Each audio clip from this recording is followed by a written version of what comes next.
Bugün sizinle Orhan Bahçıvan'ın Acılar da Üşür kitabına ve şairin hayatına biraz daha yakından bakacağız. Evet. Kaynaklarımız 2002'de yayımlanan bu kitap ve içindeki biyografik notlar.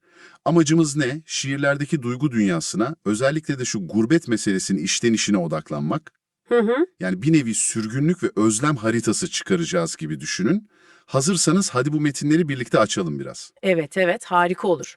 Bu kitap sadece şiirlerden ibaret değil tabii. Şairin kendi kişisel yolculuğuna dair de ipuçları veriyor bize. Özellikle Almanya'daki Essen'deki yaşamının şiirlere nasıl sızdığını görmek ilginç olacak gerçekten. Kesinlikle. Şiirlere bakınca ilk çarpan şey, yani en baskın duygu gurbet. Zaten başlıklar da bunu ele veriyor. Göçmenler, ben bir gurbet çocuğuyum, gurbet gelini. Liste uzuyor. Evet, evet. Ama özellikle şu dize çok etkileyici. Ben bir gurbet çocuğuyum, Asya'dan geldim.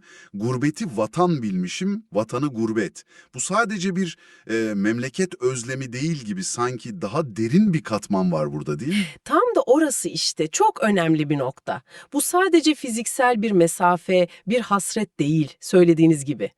O dize, yani gurbeti vatan bilmek, bu aidiyetin kendisinin sorgulandığı, hatta belki de kalıcı bir kimlik bunalımını, bir arada kalmışlığı işaret ediyor.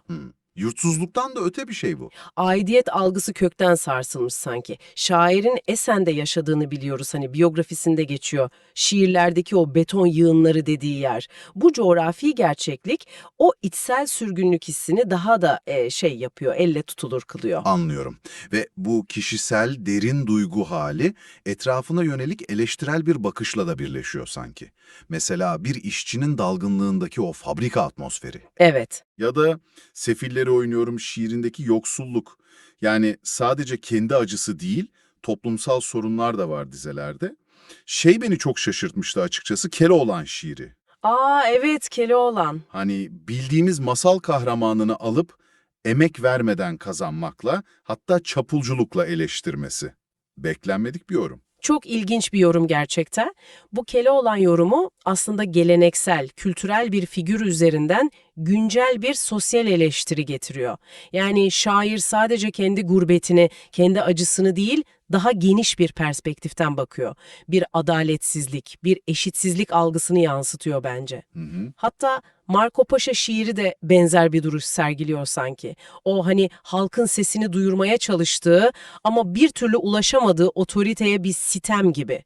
Bu eleştiri sizce daha çok sisteme mi yoksa bireylerin pasifliğine mi yönelik? Ne dersiniz? Güzel soru. Belki de ikisine birden dokunuyor. Ama bu aidiyet, kimlik arayışı dedik ya, bu bizi kaçınılmaz olarak dil meselesine de getiriyor.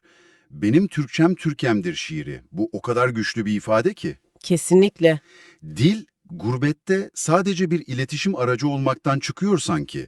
Bir sığınak, bir kimlik beyanı kendisi oluyor. Çok doğru, çok doğru bir tespit. Özellikle ana dilinden, köklerinden uzakta yaşayanlar için dilin ne kadar hayati, ne kadar yaşamsal bir tutamak olduğunu bu dizeler çok net gösteriyor. Türkçe, şair için adeta varoluşsal bir dayanak noktası olmuş. Benim Türkçem Türkiye'mdir bilesin derken ki o vurgu, o kesinlik, bu aidiyetin altını çok kalın çiziyor. Ve tüm bu toplumsal, kimliksel temaların yanında çok daha kişisel, dokunaklı anlar da var şiirlerde. Mesela 6 aylıkken kaybettiği kardeşi Faik için yazdığı o küçük ağıt Evet, o çok hüzünlü. ya da Orhan Veli'ye yaptığı gönderme. Bunlar da bize şairin hem kendi bireysel acılarını hem de edebiyatla kurduğu o samimi, o içten bağı gösteriyor. Kesinlikle. Bu kişisel dokunuşlar, edebi selamlar, metinlere bambaşka bir katman ekliyor. Şairin sadece dış dünyayı gözlemleyen biri olmadığını anlıyoruz. Aynı zamanda kendi kayıplarıyla yüzleşen, onlarla hesaplaşan ve edebiyat geleneği içinde de kendine bir yer arayan bir birey. Biyografisinde babasının da yörenin bilinen şairlerinden Ferman Baba olduğunun belirtilmesi de bu bağlamda önemli tabii. O edebi kökleri daha da anlamlı kılıyor. Yani özetlersek, Orhan Bahçıvan'ın şiirlerine baktığımızda gurbetin getirdiği o çok katmanlı duyguları görüyoruz. Özlem var, yalnızlık var, bazen bir öfke, kimlik arayışı var. Hı hı. Ve bütün bunlar toplumsal bir eleştiriyle iç içe geçmiş. Anadolu'dan kalkıp Almanya'daki bir sanayi şehrine uzanan bir hayatın içeriden çok samimi bir sesi bu aslında. Evet, kesinlikle ve bu anlatım, bu ses yerinden edilmiş olmanın, bir yere ait olma çabasının ne kadar zamanın ötesinde, ne kadar evrensel duygular olduğunu bize bir kez daha hatırlatıyor.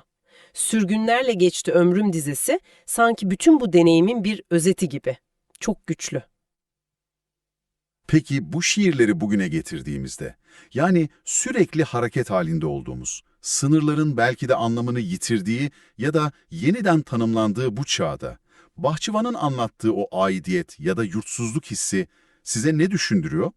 Belki de bu kaynaklar ışığında kendi aidiyet algımızı, kendi gurbet veya vatan tanımlarımızı bir yoklamanın tam zamanıdır, ne dersiniz?